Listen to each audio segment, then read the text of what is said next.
Welcome all dear students and doctors in Ayurveda Adhyan e-lecture series. Our today is 23rd lecture, that is Basics of Dermatology. तो आप सोचेंगे कि ये ऐसा लंबा टाइटल इस लेक्चर का क्यों लिया है।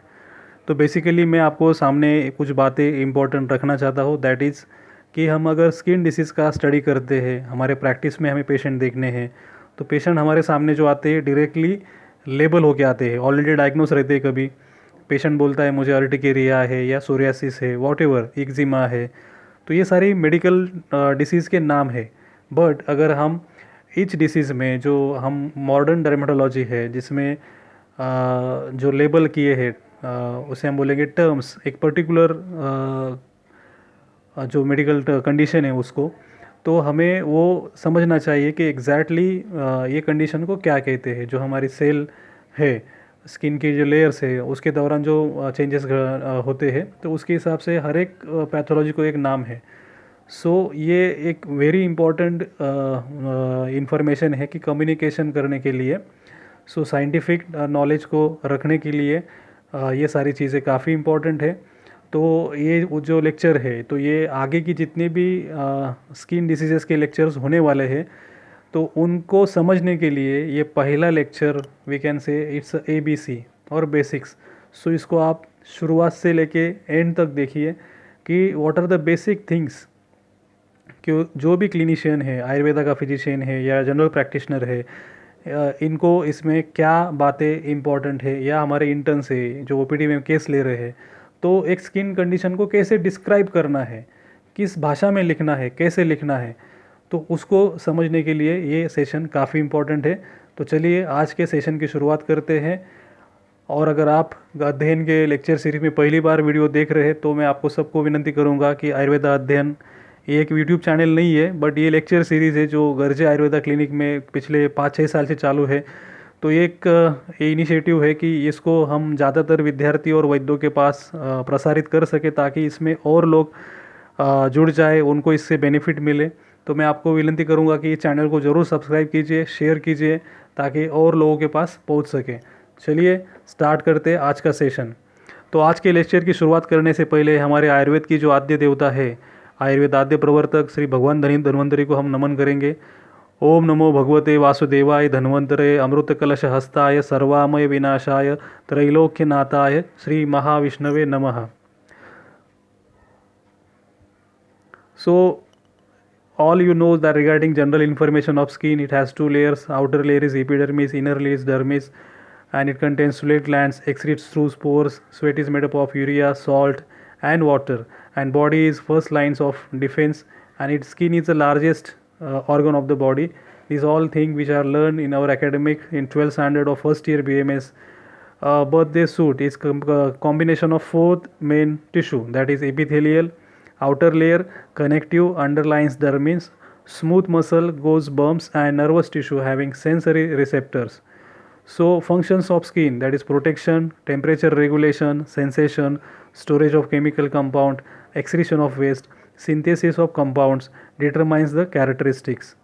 So this is a TS layer of our skin, everybody know it very well, so we'll not spend much more time on this. Epidermis, skin of outer layer is called as cuticle, and then we'll go to the epidermis and dermis. Epidermis is avascular, which has no blood vessels. Dermis is highly vascular, having blood vessels. And this is a differentiate diagram. So this is diagram is very important. What we can say, because it has layers, and these layers which we have learned in our first year's initiative book, that is Handbook of Anatomy, that is BD Chaurasias. So these names you should not forget, because all we can say terms of skin condition has been depend upon these names. So first is stratum corneum, stratum lucidium, stratum granulosum, stratum spinosum, and stratum germatovetum. So these are the very important terms. So as per the layer they have given the name, and don't forget all sequence of this, because those who are appearing the medical entrance exam for post-graduation courses, in that this MCQ might be asked for as a questions, sequence of these names of layers of skin. So dermis, so it's thick layer under the epidermis contain blood vessel, oil gland, sweat gland, hair follicles, fat tissue, nerves, and connective tissue. So these were the introduction, which really known to all. So we have not to spend much more time on that. So we'll try to proceed further. That is a very important part of this lecture. That is important terms. So which are the important terms? So first is hyperkeratosis. What is hyperkeratosis? That is thickening of stratum corneum layer. Second is parakeratosis. What is that? Is retention of nuclei of cell in stratum corneum. Acanthosis, thickening of spinous layer of the skin. Then hypergranulosis, that is thickening of granulous layer. Then spongiosis, that is intercellular edema of spinous layer. So these are the some important names. And last is acanthosis locis, that is separation of keratinocyte due to loss of intercellular things. So we'll go to the further. These are the basic terms, that is lesions. So why it is important? And because as a previous in beginning of this lecture I already spoken about this, that is communication is the vital link any scientific communication or language.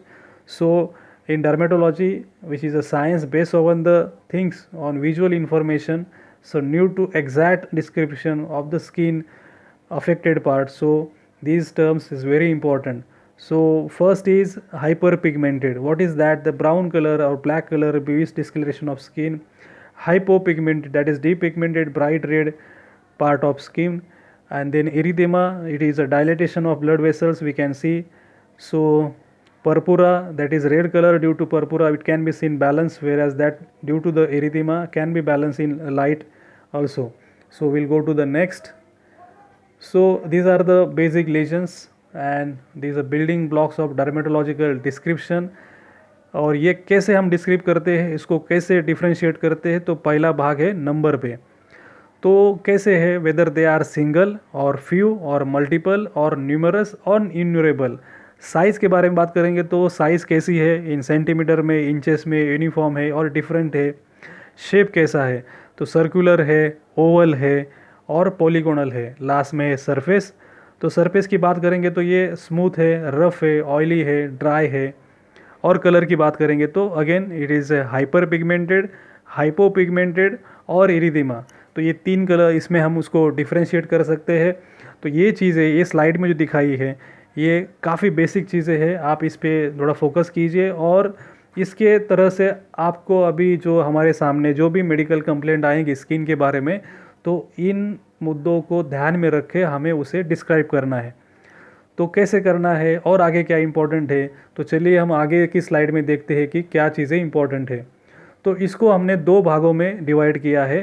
पहला है primary lesions and secondary lesions. तो primary lesions क्या है, वो कैसे form होते हैं, वो हम अभी आगे के स्लाइड में देखने का प्रयास करेंगे.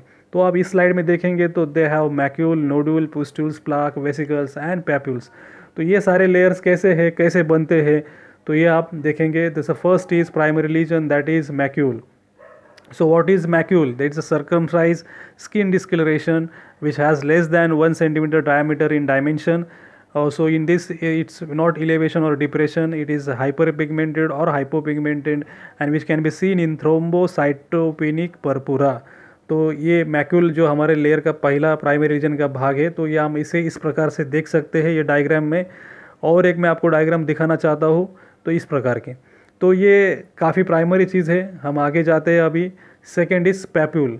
So it is a solid well circumscribed elevated lesion less than 1 centimeter in diameter and it is formed by hyperplasia of epidermis, dermis or both in we can see in Vercura vulgaris, metabolic deposits और cellular infiltrates.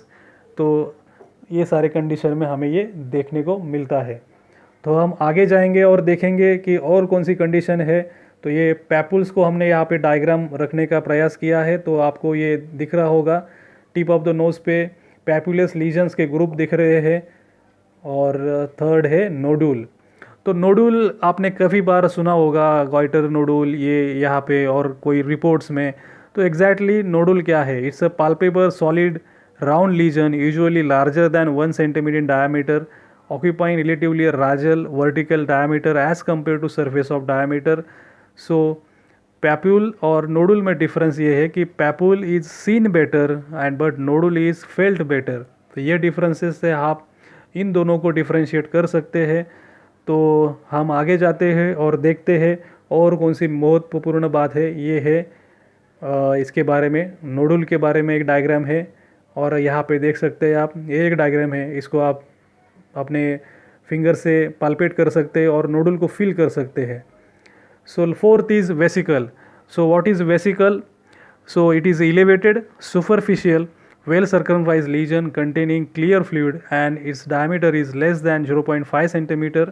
So it is larger than, if it is larger than 0.5 centimeter, then is known as bulle, and it can rise by separation of skin at different levels. So first is interdermal, that is bullous impedimo, supravasal, that is femis vergalis, and dermoepidermal is that erythema multiforme. तो ये सारे conditions में हमें देखने को मिलता है। हम आगे जाते हैं और ये देखते हैं कि ये स्लाइड में उसकी पिक्चर्स है। तो यहाँ पे आप देखेंगे तो इस प्रकार से ये कंडीशन में हमें देखने को मिलता है। ये काफ़ी फेमस है, इसको कोई भी पहचान सकता है। प्लाक कहाँ मिलता है? तो सोरियासिस में मिलता है। बिकॉज एज आयुर्वेदा फिजिशियन और आयुर्वेदा स्टूडेंट्स, आपको सबके सामने ज़्यादा तो मेडिकल कंडीशंस के पेशेंट ई डिसीज़ के आते हैं, तो प्लाक को सब समझते हैं। So what is plaque? It is circumscribed solid elevated skin lesion which having more than 1 centimeter in diameter in dimension. It is a horizontal in dimension of which is exceed the also vertical dimensions also, and plaque may be erythematous and which can be seen in psoriasis disease. तो ये एक last है pustules. So what is that? आपने देखा रहेगा पहले picture से, बाकी कहाँ पे वाइट वाइट डॉट दिख रहे हैं।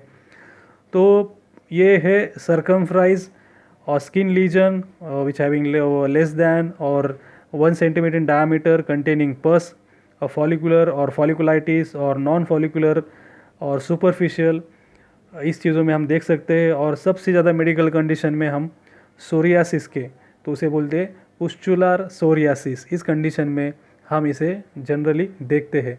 तो आगे जाते हैं और हम देखते हैं सेकेंडरी लीजन्स। तो सेकेंडरी लीजन्स में क्या क्या प्रकार है, उनके नाम क्या है और उनको कैसे डिफ्रेंशिएट करें, वो कैसे अंडरस्टैंड करें, हम आगे के स्लाइड में देखने का प्रयास करेंगे। तो सेकेंडरी लीजन्स में पहला पार्ट है, ये देखेंगे आप यहाँ पे स्लाइड पे। तो यहाँ पे कुछ नाम से scales, atrophy, scar, crust, fissure, erosion and ulcer. तो सेकेंडरी लीजन्स में इरोजन्स, अल्सर, स्केल, क्रस्ट, ये सारी इंपॉर्टेंट चीज़ें हैं। तो इसमें से जितने इंपॉर्टेंट है हम यहाँ पे कवर करेंगे और उसको पढ़ने का प्रयास करेंगे। तो पहला है इरोजन्स। तो इरोजन्स आपने कई बार ये शब्द सुना है, सर्वाइकल इरोजन के बारे में सुना रहेगा। अभी हमने यहाँ पे डायग्राम दिखाई है, माउथ के इरोजन का प्रकार है, यहाँ पे जो प्रकार हुआ है वो। सो what is this? It is a bench in skin continuously due to loss of part of or whole part of epidermis or without any dermal damage. Generally it is result from deroofing of vesicles or pustules, may be result due to the trauma और external mechanical trauma. तो ये एक पहली condition हो गई। हम second condition के जाते हैं, दैट इज़ अल्सर। तो एक वेनस अल्सर का एक डायग्राम है, ये आपके सर्जरी के ओपीडी में या प्राइवेट प्रैक्टिशनर जो लेक्चर सुन रहे हैं, काफ़ी ये केसेस देखे रहेंगे और इसके ऊपर भी काफ़ी अच्छी ट्रीटमेंट आयुर्वेदा से हो सकती है। मैंने गर्जा आयुर्वेदा की जो हमारी वेबसाइट है उसके ऊपर 2 इसके केस प्रेजेंट किए हैं। इसके आपको बिफोर और आफ्टर के पिक्चर के फ़ोटोज़ देखने को मिलेंगे। इसको 1 साल तक, मिनिमम 7 महीने तक जाता है अगर पेशेंट को डायबिटीज़ नहीं हो तो। Only with local applications of some क्वाथ, सम घृतम एंड इंटरनल मेडिकेशंस, ये सारी कंडीशंस ठीक हो सकती है। तो ये जब इसका लेक्चर आएगा तो हम इसमें विस्तृत में बात करेंगे। अभी आप यहाँ पे अल्सर के बारे में पढ़ने का प्रयास करेंगे। सो इट इज़ एक कंडीशन स्किन की है जिसमें loss of epidermis and at least some part of dermis भी देखा जाता है। It is occur due to variety of causes like trauma, infection, vascular insufficiency और मैलिग्नेंट ट्यूमर्स कॉजेस, ये सारी चीज़ों की वजह से ये देखा जाता है। तो आगे जाके देखते हैं, तीसरी चीज़ है स्केल। तो ये भी एक फेमस डायग्राम है, सोरियासिस के पेशेंट में आपको ज़्यादातर देखने को मिलती है। सो इसमें जनरली क्या होता है, सो it is a visible exploration of skin of normal. There is a normal stratum corneum is being exploration and replaced by continuously, and this is not visible because each keratinocytes is shading separately when is due to disease shading or keratinocytes adherence together and they become visible as a scale. तो हम आगे जाके देखते हैं fourth condition, that is crust. It is made up of a dried or exudate of consisting of serous fluid, blood or inflammatory cells as well as epidermal or dermal. So it can be seen in bacterial eczema और hemorrhagic type, that is Steven Johnson syndrome. तो ये सारी condition में हमें ये देखने को मिलता है. Last but not, that is skin atrophy. ये सारी कंडीशन आपको क्रॉनिक जो हम लोग स्टीरॉयड के एप्लीकेशंस करते हैं उसके बाद ये देखने को मिलती है. पेशेंट अगर प्राइमरी कंडीशन में आपके सामने आता है तो यू कैन डिफ्रेंशिएट कि ये मेडिकल कंडीशन क्या है, स्किन डिसीज़ के कौन से प्रकार का है, बट ये सारे कंडीशन में you can not differentiate. So ये एक एट्रोपी में हमें देखने को मिलता है. So what is this? It's a loss of reduction of skin components, that is epidermis, collagens, elastin, hair sebaceous और sweat glands of skin. It is term as skin atrophy. तो हमने यहाँ पे देखा primary lesions and secondary lesions. तो ये सारी चीज़ें काफ़ी इंपॉर्टेंट है. तो differentiate of skin medical conditions and इससे सबसे इम्पोर्टेंट हमने बात की इसके यहाँ पे कि लीजन्स के बारे में. तो ये सारी चीज़ें आप ध्यान में रखिए, इसको समझ के लीजिए क्या इम्पोर्टेंट इसका है. अभी लास्ट है प्रिंसिपल्स ऑफ डायग्नोसिस. तो स्किन कंडीशन में डायग्नोसिस करने के लिए क्या क्या इंपॉर्टेंट चीज़ें हैं, तो उसको कैसे समझ में लेना है, क्या बेसिक रिक्वायरमेंट है, तो ये सारी चीज़ें हम अभी देखने का प्रयास करते हैं. तो प्रिंसिपल्स में हम देखेंगे तो आयुर्वेदा में तो आपने लिटरेचर पढ़ा रहेगा कि डायग्नोसिस इम्पॉर्टेंट नहीं है. आप लक्षणों को देख के दोष अवस्था को पहचान के आप उपचार कीजिए.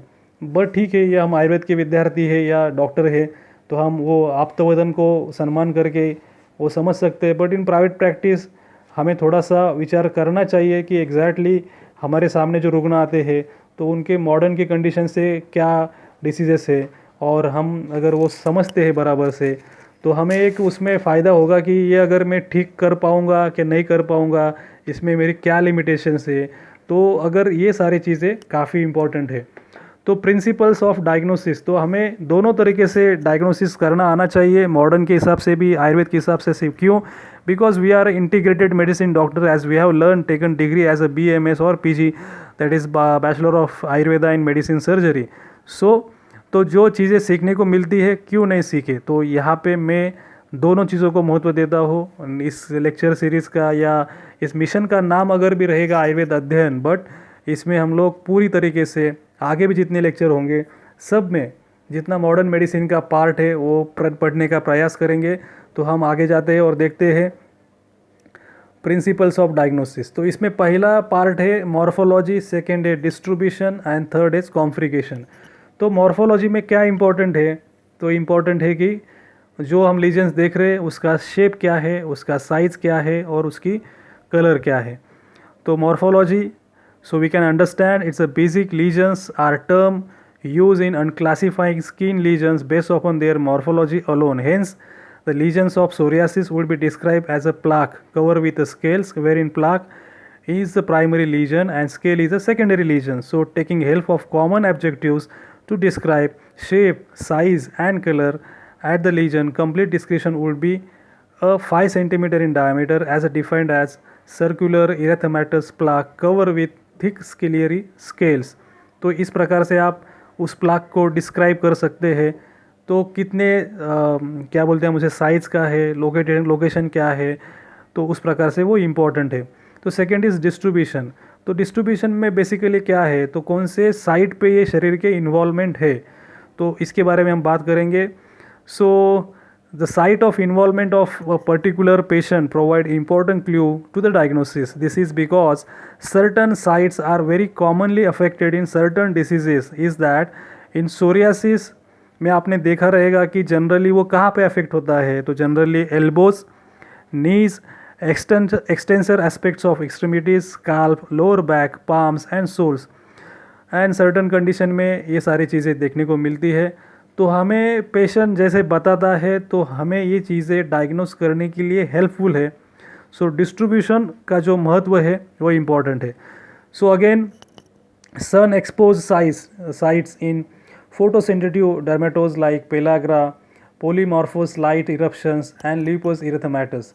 देन एक्सपोज साइज, तो इसमें हम देखेंगे prurigo simplex, hypersensitivity due to insects bites. Then seborrhoeic distribution, इसमें हम देखेंगे कि सीबोरेटिक डर्मेटाइटिस ये एक कॉमन कंडीशन है. देन फ्लेक्चरल में देखेंगे हम तो इंटरविट्रियो कैंडिडियासिस, इनवर्स सोरियासिस, इस कंडीशन में हमें ये फ्लेक्चरल में देखने को मिलता है. As a concern with segmental, तो it's restricted to the nerve segments, तो ये हमें हर्पिस जोस्टर में देखने को मिलता है. उसका अपीयरेंस देख के और पेशेंट के कंप्लेंट्स जो आप बताता है, पेशेंट पेन है, बर्निंग सेंसेशन है और ये अपीयरेंस है, हम within a fraction of second हम डायग्नोस कर सकते हैं because of segmental appearance. It's a herpes zoster case. Then acral, इसमें हैंड्स एंड फीट में रहता है, तो जनरली हैंड्स और फीट, तो पाल्मो प्लांटर सोरियासिस ये सबसे कॉमन इसका एग्जाम्पल है. Then sites of trauma, then bony prominence that is acral, then ये सारी कंडीशन में हमें देखने को मिलता है. लास्ट है configuration. The pattern of arrangement of multiple skin lesions is term as configuration. So इसमें क्या कॉन्फिग्रेशंस है, तो ग्रुप जिसमें क्लोजली कस्टल्स वे हम देखने को मिलते हैं हर्पिस सिम्प्लेक्स में. स्कैटर्ड हमें देखने को मिलते हैं चिकन पॉक्स में. एनुलर हमें देखने को मिलता है tinea corporis, secondary syphilis, lichen planus और सोरियासिस में. लीनियर हमें देखने को मिलता है specially in psoriasis, that is a one special part linear psoriasis. और लाइकन प्लानस इन केसेस में हमें ये देखने को मिलता है. चलिए हम आगे जाते हैं और आगे देखते हैं और क्या इंपॉर्टेंट इसमें है. टिप्स फॉर डायग्नोसिस, तो अभी डायग्नोसिस करने के लिए क्या क्या इंपॉर्टेंट चीज़ें हैं, तो वो सारी चीज़ें इंपॉर्टेंट है, स्लाइड पे दिखाई है हमने. तो हम अभी वो देखने का प्रयास करेंगे कि उसमें एग्जामिनेशन, गुड लाइट, ये सारी चीज़ें हैं. विस्तृत में इसमें बात करेंगे. तो अभी आपने सबने देखा, प्राइमरी लीजन्स देखे, सेकेंडरी लीजन्स देखे, उसके बाद उसके डिस्ट्रीब्यूशन, मॉर्फोलॉजी, अपीयरेंस, इसके बारे में बात की. तो अभी हम पेशेंट को देखे, सब चीज़ें हिस्ट्री ले ली, तो हमारे पास क्या इंस्ट्रूमेंट होने चाहिए तो उससे हम ये डायग्नोसिस करने में हमें हेल्प हो. तो पहला है मैग्नीफाइंग ग्लास एग्जामिनेशन. अभी आज ये लेक्चर सुनने के बाद जितने भी हमारे प्रैक्टिशनर्स हैं जो न्यूली प्रैक्टिस कर रहे हैं या उनकी प्रैक्टिस ओल्ड हो चुकी है या नए अपकमिंग डॉक्टर्स है, तो आप मैग्नीफाइंग ग्लास ज़रूर परचेस कीजिए. आपके जो क्लिनिक है उसमें जनरली एक अच्छी लाइट होनी चाहिए. मैं ऐसा नहीं बोल सकता कि हर एक क्लिनिक में सनलाइट आएगी, क्योंकि हमें मॉर्निंग पेशेंट देखते पड़ते हैं, इवनिंग में देखने को पड़ते हैं, तो वो पॉसिबल सबकी जगह पे नहीं होगा. जनरली पार्टीशंस बना के हम लोग शॉप में ये सब चीज़ें करते हैं. तो लाइट इल्यूमिनेशन काफ़ी इंपॉर्टेंट है, क्योंकि गुड लाइट में ही हम स्किन लीजन को डिफ्रेंशिएट कर सकते हैं. बिकॉज कलर को डिफ्रेंशिएट करना लाइट के ऊपर काफ़ी डिपेंड करता है, आपके क्लिनिक में कौन से प्रकार की लाइट है. तो ये सारा चीज़ें आप 12th ईयर में आपने देखा, 12th स्टैंडर्ड में देखा है कि लाइट के ऊपर भी हमने स्टडी की है, लेक्चर्स और पास होके आए हैं 12th साइंस. तो ये काफ़ी इंपॉर्टेंट है पहला मुद्दा. तो इल्यूमिनेशन अच्छा होना चाहिए. अभी मैग्नीफाइंग ग्लास के बारे में देखेंगे. So magnifying glass is to look for signs that difficult to appreciate with the naked eye. So ये लाइकन प्लानस के एग्जामिनेशन में हम मार्क हेयर इन एलोपेशिया में और हमारे सोरियासिस में ऑस्पिक साइन, तो ये कुछ स्पेशल चीज़ें हैं. तो magnifying glass is very important. तो ये तो बाकी चीज़ें हैं जो जिसके बारे में अभी बात करने वाला हूँ, एक डर्मेटोलॉजी के क्लिनिक में ही देखने को मिलेंगे आपको. तो जिनको पॉसिबल है वो रख सकते हैं, but it's very difficult to arrange in small clinics और जनरल प्रैक्टिस. तो डायस्कोपी, एक skin applying pressure with a transparent firm object like glass, right term as diascopy. It is use for differentiation between erythema and purpura. Then wood lamp examination. Wood lamp and ultraviolet light with a wavelength of 360 nanometer is used in demonstrating the fluorescence in lesions of tinea capitis and erythemisma. So scraping and KOH mount, ये सारी चीज़ें fungal infections में sliding करने के लिए काम करती है. स्मीयर का टेस्ट लेना, ये सारी चीज़ें पॉसिबल है तो आप कर सकते हैं. Smear of discharge of organisms like from gram stains, staphylococci, gonococci, मिनिंजोकोकाई, ये सारी चीज़ें हैं. सो ये चीज़ें आपने देखी. तो इसमें सबसे इम्पोर्टेंट और चीज़ें हैं तो लाइट का और मैग्नीफाइंग ग्लास का. बाकी सारी चीज़ें प्राइमरी क्लिनिक लेवल पे डिफ़िकल्ट है तो उसके पीछे मत पड़िए. 2 चीज़ें इसमें लिखी है मैंने, वो इम्पोर्टेंट है. और सबसे इम्पोर्टेंट क्या है, एज अ आयुर्वेदा स्टूडेंट और डॉक्टर, जितने अपना जो अध्याय है चरक चिकित्सा का, कुष्ठ चिकित्सा अध्याय, इसके लक्षण, श्लोक, निदान, संप्राप्ति आपको आनी चाहिए. वो हम आगे वाले लेक्चर में इसके ऊपर बात करने वाले हैं कि कुष्ठ चिकित्सा, कि आयुर्वेद के हिसाब से त्वचा विकार कैसे है, उनको कैसे आइडेंटिफाई करना है, फिर कहाँ कहाँ त्वचा विकार का उल्लेख हमारे शास्त्र में आया है, और कौन से त्वचा विकार पे तो हमने सीरीज़ बनाई है. तो जो नाम आप देखते हैं यहाँ पे, तो ये नामों का उल्लेख तो हमारे ग्रंथ में आया है कि नहीं आया है पता नहीं रहेगा, बट हमें तो पेशेंट हमारे सामने आते हैं तो जो सिम्टम बताते हैं, as a practitioner we have to treat them. तो कैसे करना है.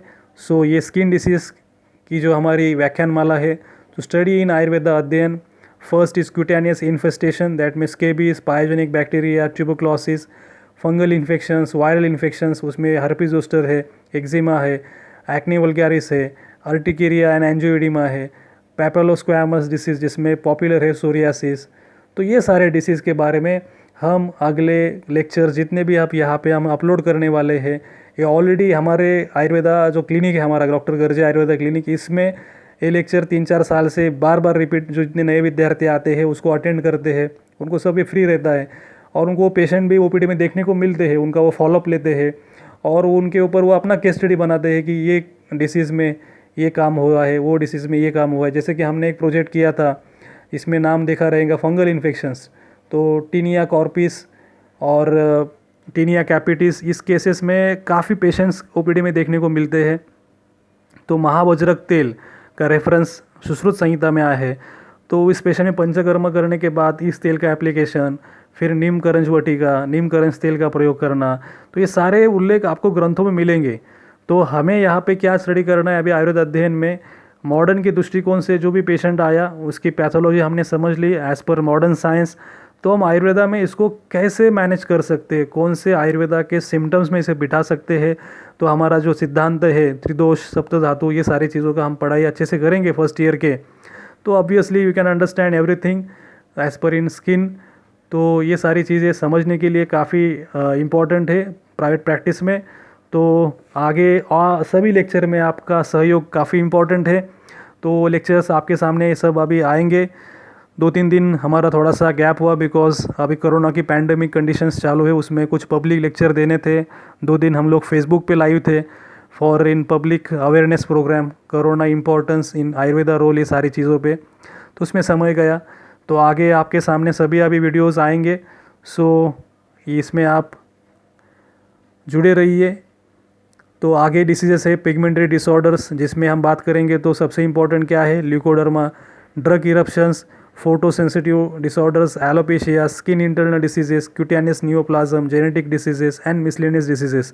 तो एक 14 प्रकार के हमने यहाँ पे डिसीज़ के नाम लिए हैं. तो इसमें हम प्रयास करेंगे कि प्रैक्टिस में जितने इंपॉर्टेंट है, जितने ज़्यादा पेशेंट हम देखने को मिलते हैं, उसके ऊपर हम पहला प्रयास करेंगे जितने अच्छे उसमें लेक्चर्स आपके सामने रखने का.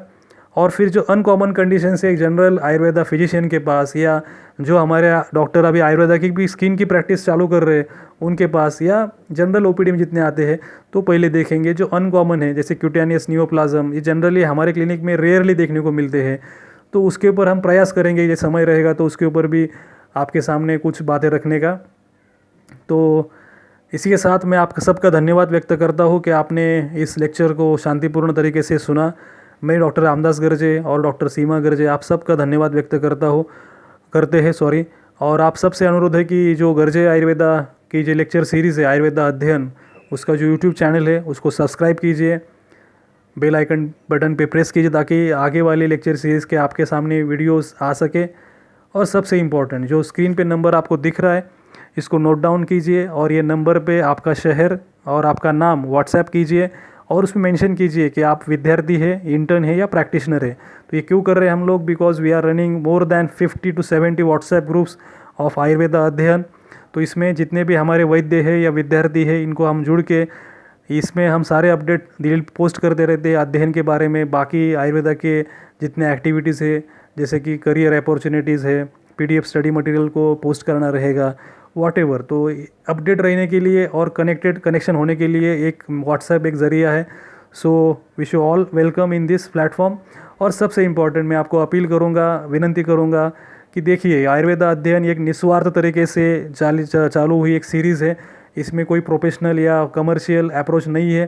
तो हमारा एक ही प्रयास है कि आयुर्वेद का जो भी ज्ञान है ग्रंथों में या प्रैक्टिस में हमने अनुभव किया है वो आपके सामने रखें, हमारे क्लिनिकल एक्सपीरियंसेस आपके सामने शेयर करें और आपके माध्यम से जितने भी व्यूअर्स अभी देख रहे हैं, मोर देन 2000 5000 के ऊपर सब्सक्राइबर है और आगे वाले, तो आप इनके पास आगे फेसबुक पे या आपके व्हाट्सएप ग्रुप में ये वीडियो ज़रूर शेयर कीजिए, लाइक कीजिए ताकि आगे वाले लोगों को पहुंच सके। तो ये आपका एक नैतिक, मैं बोलता हूँ कि एक कर्म है, आप इस मिशन को सपोर्ट कीजिए।